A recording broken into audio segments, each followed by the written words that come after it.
Hello there guys, and in this tutorial we are going to have our R day, which means the review day. Okay, so let's recap the main points which are related to what we just talked about from the last checkpoint to this checkpoint. Okay, we talked about cron and that. So we said that you should use cron to schedule things periodically, and you should use add to schedule things only once.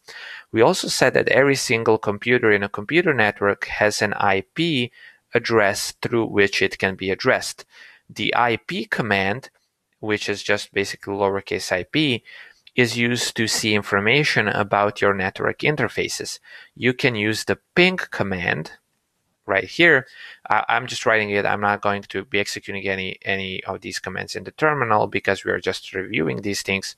You can use ping and then a URL of some website, and URL is actually I would say the address of the website, if you will, the thing which begins with the www and ends with the .com. You can think of URL that way. And again, I'm just making things complicated again. I think I'm really kind of complicating things, but I think that that's because I'm kind of learning about computer science, and people tend to be very strict about those definitions. You know, if you kind of say the wrong thing, then you should be really technically accurate. But for these tutorials, I don't think we are aiming for that level of accuracy. So basically, you just write ping and then you write the website link to check your internet connection. You should use SSH to log into a remote host, and basically let me just write it here, SSH, and you should use SCP for copying files to or from a remote host. Then we talked about the X Windows system. Okay, let me just write abbreviated like this as X Windows system, and that's related to the Linux desktop. Build systems exist to ease the process of creating an executable from source code, and basically the process goes, you have some source code, it passes through the compiler, then it passes through the linker, and then you have the executable file in the end.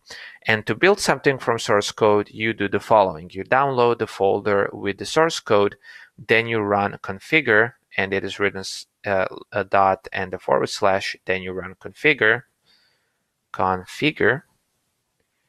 then you run make, and then you run make install.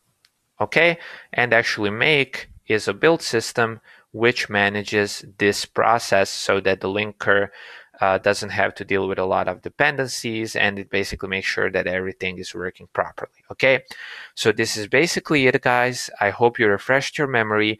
I know we talked about a lot of stuff, but again, the most important things are actually these building from source code. Okay, to understand what is happening conceptually, because I linked the link to the tutorial. If you ever need to install something for source code, in the corresponding tutorial you have the link in the reference.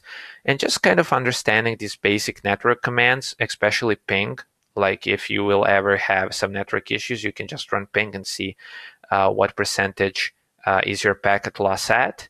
And just kind of knowing the basic stuff about computer networking, such as what is an IP address, that there are layers to a network, etc. Okay, so I think we covered a lot of ground, but I also think we kind of did it in a very good fashion. You know, I didn't really go into a lot of details. And yeah, and I mean it in a good way, right? I didn't go in a lot of details because it would take too much time from these tutorial series. And again, even computer networks warrant a tutorial series in it of themselves, even maybe a couple of tutorial series in it of themselves. Okay, so thank you guys for watching. I hope you will subscribe, like, share, and spread the word of these awesome tutorials, and I will talk to you very soon. Talk soon.